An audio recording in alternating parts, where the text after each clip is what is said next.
Praise the lord. హల్లెలూయా. ప్రభువు పేరట మీ అందరికీ నా వందనములు. ఈ దినమునకు ఏర్పాటు చేయబడిన వాక్య భాగము పరిశుద్ధ గ్రంథము నుండి యెషయా గ్రంథము 42వ అధ్యాయము 1వ వచనం. యెషయాకు కలిగిన దర్శనములో యెహోవా దేవుడు యెషయాతో మాట్లాడుచున్నారు. ఇదిగో నేను ఆదుకున్న నా సేవకుడు, నేను ఏర్పరచుకున్నవాడు, నా ప్రాణమునకు ప్రియుడు అంటున్నారు. దేవుడు మనలందరినీ ఆయన ఏర్పరచుకున్నారు.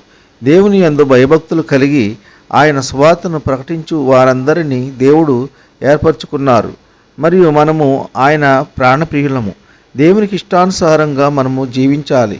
మన ప్రవర్తనలో, మన మాటల్లో, మన క్రియల్లో మనము దేవుని ఘనపరచగలిగిన వారమై ఉండాలి. మన స్నేహితులకు, మన బంధువులకు, దేవుని ఎరుగని ప్రజలకు సువార్త బోధించాలి, ప్రకటించాలి. ఉద్యోగము చేసే దగ్గర సమయం ఉన్నప్పుడు సువార్త చెప్పాలి. స్కూల్కి వెళ్ళినప్పుడు మీ స్నేహితులకు దేవుని గురించి వారికి అర్థమయ్యేటట్లు చెప్పాలి. కాలేజీకి వెళ్ళినప్పుడు మీ ఫ్రెండ్స్కి దేవుని గురించి మంచి విషయాలు వారికి చెప్పాలి. ప్రతి ఒక్కరూ సువార్థికులుగా మారాలి. మనము దేవునికి సేవ చేసినప్పుడు మనము దేవునికి ప్రాణప్రియులుగా ఉంటాము. కావున మనమందరము సువార్తను ప్రకటించి ఆయనకిష్టులుగా జీవిద్దాం. ఈ కొద్ది మాటలు దేవుడు దీవించునుగాక. ఆమెన్. ప్రార్థన. కృపాసత్య సంపూర్ణుడా, మీ ఘనమైన ఉన్నతమైన నామమునకు వేలాది వందనాలు స్తుతులు చెల్లించున్నాం తండ్రి.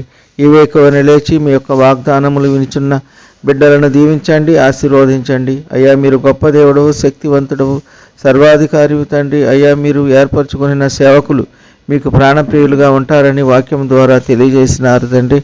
అయ్యా, ప్రతి ఒక్కరూ మీ సేవకులుగా మారాలి.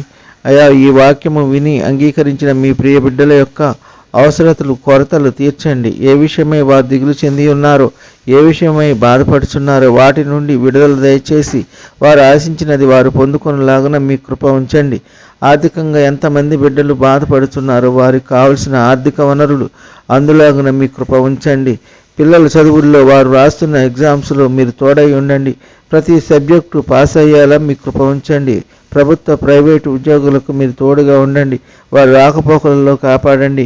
కూలి పని వారికి తగిన ఆర్థిక వనరులు దయచేయండి. యవనస్తులను కాపాడండి. వారు ఎటువంటి చెడు వ్యసనాలకు బానిసలు కాకుండా తల్లిదండ్రులు చెప్పిన మాట వినేలాగున మీ కృప ఉంచండి. వృద్ధులను కాపాడండి. వారికి కావలసిన ఆరోగ్యం దయచేయండి. చంటి బిడ్డలను కాపాడండి. మంచి ఆరోగ్యం దయచేయండి. గర్భిణీ స్త్రీలను కాపాడండి. సుఖమైన ప్రసవ దినాలు దయచేయండి. అంధభిక్షువులను, అనాథలను, దిక్కులేని వారి పట్ల మీ కృప ఉంచండి.